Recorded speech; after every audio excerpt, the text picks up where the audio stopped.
जय माँ दशा माता। दशा माता की कहानी। गांव में एक सास बहू रहती थी। बहू का पति विदेश गया हुआ था। एक दिन सास ने बहू से जाकर आग लाकर भोजन बनाने को कहा।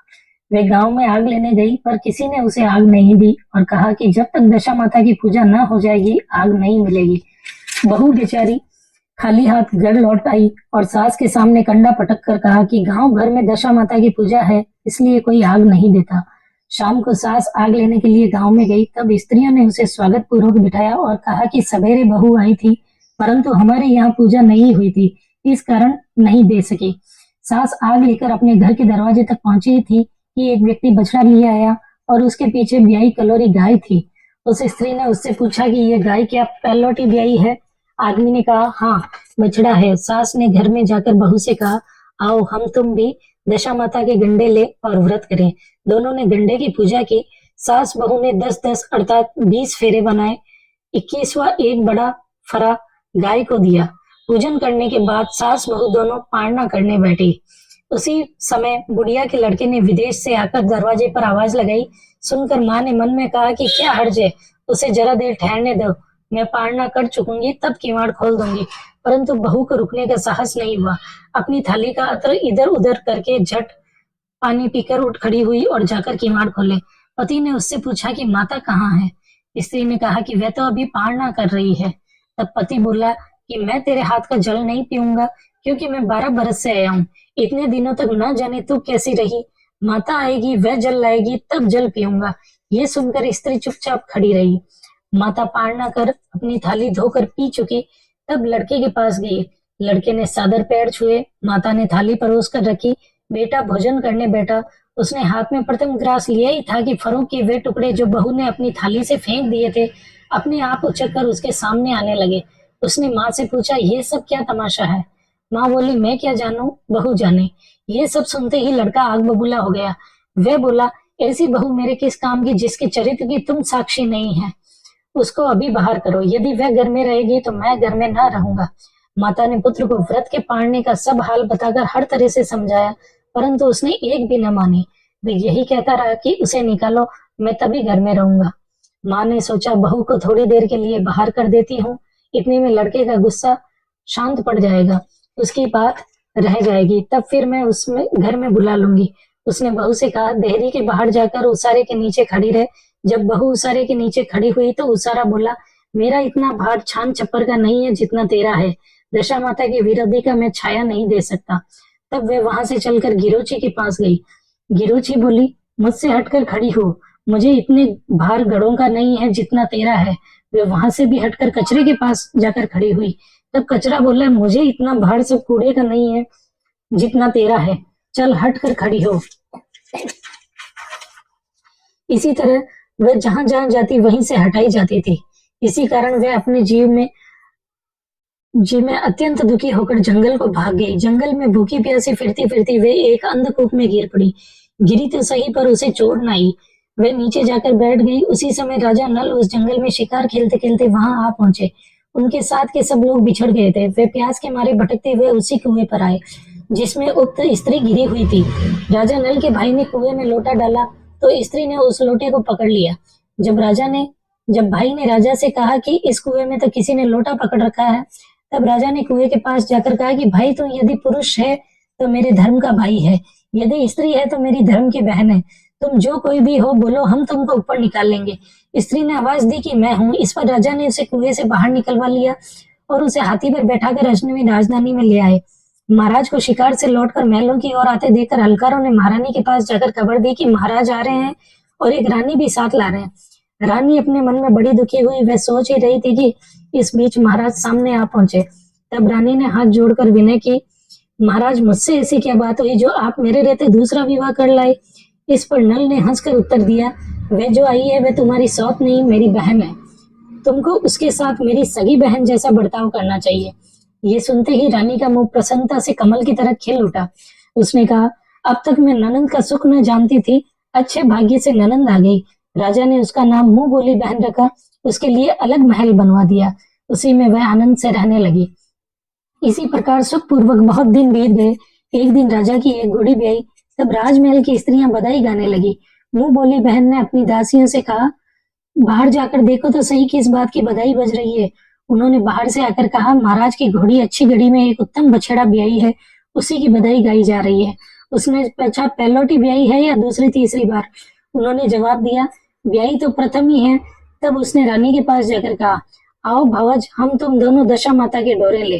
रानी ने पूछा, किसके डोरे और कैसे डोरे हैं, सो मुझे समझाओ। तब वह बोली, घोड़ी पहले पहल बछड़ा ब्याई है।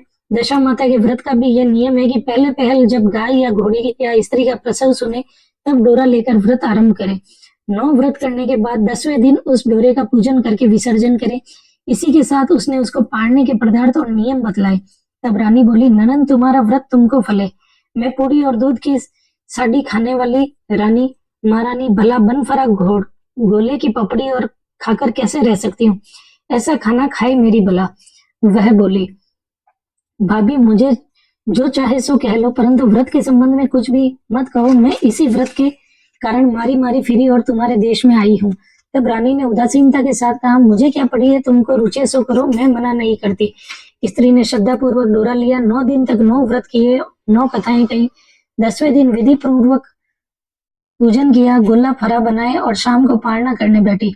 उसी समय उसके पति को कुछ अनायास प्रेरणा सी हुई और वह अपनी माता से आज्ञा लेकर घर से बाहर रवाना हुआ। घूमता फिरता वह राजा नल की राजधानी में जा पहुंचा और अपनी स्त्री का पता लगाने लगा। एक कुएं पर उसने औरतों को बातें करते सुना। एक बोली, राजा हाल में मुंह बोली बहन लाए हैं, वह बड़ी ही सुंदर है, आजकल उसी का किया हुआ सब कुछ होता है। दूसरी बोली, वह जैसी सुंदर है वैसे ही धर्मात्मा भी है, जब से आई है तब से उसने सदा व्रत खोल रखा है, जो उसके दरवाजे पर जाता है सादर इच्छा भर भिक्षा पाता है। तीसरी बोली, वह सर्व प्रिया भी है, भीतर बाहर से सभी लोग उससे खुश हैं। पांचवी बोली, ये तो सब है, परंतु अब तक पता भी नहीं चला कि वे कौन है और कहाँ की है। स्त्रियों की बातें सुनकर वे साधु का वेश बनाकर राजा नल की मुंह बोली बहन के महल के द्वार पर पहुंचा। वहां जो उसने आवाज लगाई तो क्षेत्र के प्रबंधकर्ता उसे भिक्षा देने लगे। उसने भिक्षा लेने से इनकार कर दिया और कहा, जब भिक्षा देने वाली खुद आकर भिक्षा देगी तब लूंगा, नहीं तो नहीं लूंगा। तब लोगों ने उससे कहा, इस समय वह दशा माता का व्रत करके पारणा कर रही है, जब पूर्ण हो जाएगा तब तुमको भिक्षा देगी, तब तक ठहरे रहो। वह चुपचाप बैठा रहा। पारणा करने के बाद वे मुट्ठी में मोती भरकर आई, परंतु सामने पति को देखकर मुस्कुराती हुई लौट गई। दोनों ने एक दूसरे को अच्छी तरह से पहचान लिया था। रानी ने ननंद को मुस्कुराते देखकर पूछा, जिस दिन से तुम आई हो आज तक मैंने तुमको कभी हंसते नहीं देखा, आज इस विदेशी को देखकर हंसी हो, इसका कारण है? उसने उत्तर दिया कि वे विदेशी तो हमारे ही घर का है। रानी ने पूछा, तब वे ऐसे क्यों आए? रानी ने राजा से कहा, तुम्हारी मुंह बहली बहन के घर के लोग आए हैं। राजा ने कहा, उनसे कह दिया जाए कि यहाँ से घर जाकर वहां से अपनी हैसियत से आए, तब मैं अपनी बहन की विदाई करूंगा। तब वह घर को वापस चला गया। उसने माता से कहा, तुम्हारी बहू राजा नल के यहाँ उसकी बहन होकर रहती है, नित्य श्रद्धा व्रत देती है और नियम धर्म से दिन बिताती है। तब माता ने आज्ञा दी कि तुम जाओ उसे लीवा लाओ। वह डोली पीनस कहार आदि यथोचित सज धज के साथ फिर से राजा नल के नगर में गया। राजा ने समधी की हैसियत से उसका स्वागत किया और कुछ दिन मेहमानी में रखकर विधि पूर्वक बहन की विदाई की। जब वह महल से बाहर निकलकर चलने लगी तब महल भी उसके पीछे पीछे चलने लगे। तब रानी बोली, ननन जी, तुम चली और मेरा महल भी ले चली, जरा लौटकर पीछे की ओर देखते जाओ। जो ही उसने लौटकर देखा त्यों ही राजा का संपूर्ण राजसी वैभव लुप्त हो गया। वह स्त्री तो अपने पति के साथ जाकर आनंद से रहने लगी, परंतु राजा नल का यह हाल हो गया कि वह राजा रानी दोनों कमली कंत्री ओढ़े फिरने लगे। उनके रूपकार पत्थर के हो गए और अटोले भोजनालय पत्ते खड़खड़ाने लगे। तब राजा नल बोले, रानी, जहाँ राज किया वहां इस दशा में नहीं रहा जाता है, इसलिए यहाँ से हट जाना ही उचित है। रानी पतिव्रता थी, उसने राजा की आज्ञा मानना और उनकी विपत्ति में उनका साथ देना सहर्ष स्वीकार किया। राजा रानी दोनों महल से निकलकर चल दिए। चलते चलते एक गांव के पास पहुंचे। वहां बेर के वृक्षों में अच्छे अच्छे बेर लगे हुए थे। राजा रानी दोनों भूखे थे। वे बेरों के नीचे जाकर बेर बीनने लगे, परंतु बेर लोहे के होते जाते थे। इसी तरह से राजा व रानी जो वस्तु हाथ से छूते थे वही कंकड़ पत्थर इत्यादि होता गया। फिर भी राजा आगे बढ़ता ही गया। राजा रानी बेरों को उसी जगह फेंक कर आगे बढ़े। रास्ते में उन्हें एक बनिया बिनच करके आया था मिला। उसने राजा नल को पहचान कर राजा रानी को भोजन भर आटा दिया। वे आटा लेकर एक नदी के किनारे गए। वहां रानी भोजन बनाने लगी और राजा स्नान करने लगा। उसी नदी में मछुआरे मछलियां पकड़ते थे। उन लोगों ने राजा को 4 मछलियां भेंट की। रानी ने रोटियां सेक कर और मछलियां भून कर रखी। जब राजा आए और भोजन करने बैठे, तब रोटियां ईंट हो गई और मछलियां उछलकर नदी में गिर गई। राजा रानी वहां से चलकर अपनी मुंह बोली बहन के यहाँ गए। बहन ने सुना कि उसके भाई भौजाई आए हैं। उसने पूछा कि कैसे आए हैं, तो सुना कि लटके चीथड़ा भूखे कुकरा ऐसे आए हैं और कैसे आए हैं। ये सुनकर उसे बड़ी लज्जा आई। उसने उन्हें एक कुम्हार के यहाँ ठहरा दिया। शाम को थाल सजाकर बहन खुद भावज से मिलने कुम्हार के घर गई। उसने सामने थाल रखा तो भावज ने कहा, इस थाल में जो कुछ भी हो कुम्हार के चक्के के नीचे रख दो और चली जाओ। वे थाल का सामान चक्के के नीचे रखकर चली गई। थोड़ी देर में आकर रानी से पूछा, कहो बहन आई थी? रानी ने कहा, आई तो थी, पर जो कुछ लाई थी मैं इसी चक्के के नीचे रखवा दिया। राजा ने जो वहां देखा तो कंकड़ पत्थर के सिवा और कुछ भी नहीं था। राजा समझ गया कि ये सब कुदशा का कारण है। भला वे मेरे लिए कंकड़ पत्थर क्यों लाती? तब वे लोग वहां से भी चलकर अपने मित्र के घर गए। मित्र ने जब सुना कि उनके मित्र नल आए हैं तो उसने पूछा, कैसे आए हैं? इन लोगों ने कहा, कमरी ओढ़े कंतरी बिछावे मांग मांग कर खाना खावे ऐसे आए हैं। और कैसे आए हैं? मित्र ने दुखी होकर कहा, कोई हानि नहीं, जैसे आए वैसे अच्छे हैं। आखिर मित्र हैं, उनको महलों में लिवा लाओ। मित्र ने बड़े आदर भाव से इनका स्वागत किया, भोजन कराया और एक कमरे में उनके सामने के पलंग बिछवा दिया। उस कमरे में खूंटी पर नौलख का हार टंगा हुआ था और पलंग की पार्टी पर बिजूरियां खाड़ा रखा था। आधी रात के समय राजा सो गए थे। रानी ने देखा कि हार वाली खूंटी के पास वाली दीवार में एक मोर का चित्र बना है। वे हार को धीरे धीरे निगल रहा है और खाड़ा पलंग की पार्टी में समाता जा रहा है। रानी ने राजा को जगाकर यह दृश्य दिखाया। तब राजा ने कहा, यहाँ से भी चुपचाप भाग चलना चाहिए, नहीं तो सवेरे चोरी का कलंक लगेगा। तब मित्र को क्या मुख दिखावेंगे? निदान राजा रानी दोनों रात को ही उठकर भाग चले और एक अन्य राजा की राजधानी में पहुंचे। वहां अतिथि और भिक्षुओं को सदा व्रत दिया जाता था। राजा रानी भी सदा व्रत लेने चले गए। उस समय सदा व्रत बंद हो चुका था। वहां के अधिकारियों ने कहा कि ये लोग न जाने कहां से अभागे आए हैं, मुट्ठी मुट्ठी चने दे दो। इस प्रकार अनादर और कुआचे सहित दान लेना अस्वीकार करते हुए राजा रानी वहां के दानाध्यक्ष की निंदा करते हुए बोले कि ऐसी कंजूसी है तो सदाव्रत देने का नाम क्यों करते हो? इस पर दानाध्यक्ष ने कहा कि ये भिक्षुक बड़े घमंडी मालूम होते हैं, भीख मांगते और गालियां भी देते हो, इनको हवालात में बंद कर दो। इस तरह राजा रानी दोनों को कोठरी में बंद कर दिया। रोजाना मोटी मोटी चने दोनों को खाने के लिए मिलने लगे। जिस कोठरी में राजा रानी कैद थे उसी के सामने से आम रास्ता था। एक मेहतरानी राजा की घुड़साल को पार हो उसी रास्ते से निकला करती थी। एक दिन वे बहुत देर से निकली। तब रानी ने उनसे पूछा कि आज तुमने इतनी देर कहाँ लगाई? वे बोली, आज राजा की घोड़ी ब्याही थी, उसी की टहल में ज्यादा देर हो गई। रानी ने पूछा कि घोड़ी पहली बार ब्याही है या दूसरी बार? मेहतरानी ने कहा, पहली बार। रानी ने पूछा, क्या बछेड़ा हुआ है या बछड़ी? उसने जवाब दिया, बछेड़ा हुआ है और अच्छी साइट में हुआ। तब रानी ने राजा से कहा, एक बार मैंने तुम्हारी मुंह बोली बहन के डोरे का अनादर किया था, उसी दिन से हमारी दशा बदल गई है, इसलिए आज मैं दशा रानी के डोरा लेती हूँ। राजा ने कहा, सो तो ठीक है, परंतु यहाँ पूजा की सामग्री कहाँ से आएगी? कैसे नियम धर्म निभेगा? रानी ने कहा, वही दशा माता कुछ करेगी, मैं तो उन्हीं का नाम लेकर गंडा लेती हूँ, फिर जो होगा देखा जाएगा। तब 9 तार राजा की पाक के वे एक तार अपने आंचल को लेकर रानी ने डोरा बनाया और उसी समय से व्रत ठान लिया। थोड़ी देर में राजा खुद घोड़ी का बछड़ा देखने के लिए उसी रास्ते से निकला। राजा ने नल दमयंती की कोठरी में बंद देखकर पूछा कि ये लोग कौन है और किस अपराध के कारण यहाँ बंद है? पहरेदारों ने कहा कि ये लोग भिक्षा लेने आए थे और आपको आशीर्वाद देने के बदले गालियां देते थे, इसी कारण दानाध्यक्ष ने इन लोगों को कैद करा दिया था। राजा ने कहा कि ये तो इनका कोई अपराध नहीं है, इनको मनोनीत भिक्षा न मिली होगी इसीलिए गालियां देते होंगे। इनको संतुष्ट करना चाहिए या कैद कर देना चाहिए, इनको अभी कैद से बाहर निकाल दो। राजा की आज्ञा अनुसार उसी समय नल दमयंती दोनों कोठरी से बाहर निकाले गए। राजा उनके पांव में पद्म और माथे में चंद्रमा का चिन्ह देखकर पहचान गया कि ये राजा नल और दमयंती है। तब उसने विनीत भाव से क्षमा प्रार्थना की और उन्हें हाथी पर बैठाकर अपने महल में ले गया। कुछ दिनों बाद उस राजा का आतिथ्य सत्कार स्वीकार करके राजा नल पूरे दस से अपनी राजधानी की ओर चले। पहले वे अपने मित्र के यहाँ गए।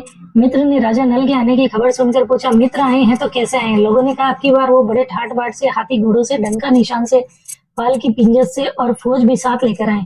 तब मित्र ने कहा, अच्छी बात है, आने दो। मेरे तो जैसे तब थे वैसे अब हैं, आखिर मित्र तो हैं। राजा रानी दोनों रानी मित्र के महलों में गए। उन्होंने उनका स्वागत करके उसी स्थान में फिर से उनका डेरा दिया जहां वे पहले टिके थे। आधी रात के समय राजा सो रहे थे, रानी पैर दबा रही थी। तब उसने देखा कि मोर का चित्र जो हाड़ निकल गया था उसे उगल रहा है और खांडा खाट की पार्टी से बाहर निकल रहा है। रानी ने राजा को जगाकर दिखाया। राजा ने भी अपने मित्र को बुलाकर वे चरित्र दिखाया। तब मित्र बोला कि मैंने न तब तुमको चोरी लगाई थी, न अब लगाता हूँ। ये सब कुदशा का कारण था। आप निश्चय रखिए, मेरे मन में कोई मेल नहीं है। मित्र के यहाँ से चलकर राजा मुंह बोली बहन के यहाँ गए। उसने जब सुना कि राजा भैया आए तब उसने पूछा, कैसे आए? लोगों ने कहा, जैसे राजाओं को आना चाहिए वैसे आए हैं। और कैसे आए हैं? उसने कहा, उनको मेरे महल में आने दो। जब राजा नल का हाथी बहन के महल की ओर बढ़ा तब रानी बोली, आप बहन के घर जाइए, मैं तो उसी कुमार के घर जाकर ठहरूंगी जिसके यहाँ पहले टिकी थी। राजा ने कहा, जिसके कारण इतने दुख उठाए तुम फिर उसी से झगड़ा मोल लेती हो, ये अच्छा नहीं करती। परंतु रानी न मानी, वे कुमार के यहाँ ठहरी। राजा बहन के घर चले गए। शाम को ननंद भावज के लिए थाल लगाकर चली। उसने भावज के सामने ले जाकर थाल रख दिया। तब भावज सोने चांदी के गहने उतार उतार कर रखने लगी और कहने लगी, खाओ रे मेरे सोने रुपए के गहनों, खाओ, हम नंगे भूखे क्या खाएंगे। ये देखकर ननंद बोली, ठिठोली किस पर करती हो? मुझसे तो जो कुछ हो सका सो सभी लाई थी, अब भी लाई हूँ। विश्वास न हो तो चक्का के नीचे अब भी देख लो। सचमुच चक्का उठाकर देखा तो उसके नीचे मणकों का ढेर लगा था। रानी देखकर स्तब्ध रह गई। वे बोली, ननंद तुम्हारा कोई दोष नहीं है, ये सब मेरी कुदशा का ही कारण था। रानी ने ननंद का लाया हुआ सब सामान वापस कर दिया, कुछ अपनी तरफ से भी दिया, परंतु पूजा का न्योता ने दिया। वहां से चलकर राजा सूरगाय के पास गए तो उसने सब सेना समेत राजा को भरपेट दूध पिलाया। वहां से आगे चले, नदी के तट पर पहुंचे तो वहीं पड़ाव पड़ गया। राजा का रसोड़ा चेताया गया। जब भोजन तैयार हो गया तब राजा भोजन करने बैठे। उस समय नदी में उछलकर गिरी हुई बुनी बुनाई मछलियां अपने आप से थाली में आकर गिरी पड़ी। वे रोटियां जो ईंटें हो गई थी फिर से रोटियां हो गई। तब राजा ने पूछा कि ये सब क्या कौतुक है, कुछ समझ में नहीं आता। रानी बोली कि वही मछलियां रोटियां हैं जो उस दिन अपने काम में ना आई थी। मैं यदि आपसे कहती कि मछलियां जल में उछल गई और रोटियां ईंट हो गई तो आप ना मानते। इसी कारण मुझको बहाना करना पड़ा था। अब वहां से सेना सहित राजा व रानी आगे बढ़े। तब राजा नल की फौज अपनी राजधानी के पास पहुंची और वहां के लोग घबरा उठे। उन्होंने सोचा कि अपने राजा पर तो विपत्ति पड़ी है, वह बाहर भटकते फिरते हैं, ये कोई शत्रु चढ़ा है, उनको नजराना देकर मिलना चाहिए। अस्तु वे लोग हीरा मोती लाए, परंतु अपने राजा को पहचान कर उनको बड़ा आनंद हुआ। वे बड़ी श्रद्धा से उन्हें महलों में लीवा ले चले। राजा रानी ने महलों में प्रवेश करके तुरंत ही दशा माता की पूजा का प्रबंध किया और उस नगर की सब सौभाग्यवती स्त्रियों को आमंत्रित किया। भगवती के भोग के लिए सब तरह के पकवान बनाए गए। आटे की बटी हुई 10 बत्तियां, 10 गुड़, शक्कर की गुजिया और 10 बत्तियां डाली गई। सुहागिनों का श्रृंगार आदि करके दशा रानी की पूजा आरंभ हुई। कलश स्थापित होकर दिया जलाया गया तो बत्ती ही न जली। तब पंडितों ने विचार करके कहा कि यदि कोई न्योता पाने वाला न्योतने को रह गया हो तो स्मरण किया जाए, उसके आ जाने पर दीपक जल जाएगा। रानी ने कहा कि मैंने तो सभी को न्योता दिलवा दिया है, सिर्फ मुंह बोली बहन को न्योता नहीं दिया है। राजा ने अपना द्रुतगामी रथ भेजकर मुंह बोली बहन को बुलवा लिया। उसने कलश का माणिक प्रज्वलित किया। बड़ी धूमधाम से पूजा हुई। अंत में सुहागिनों को भोजन कराकर विदा किया गया।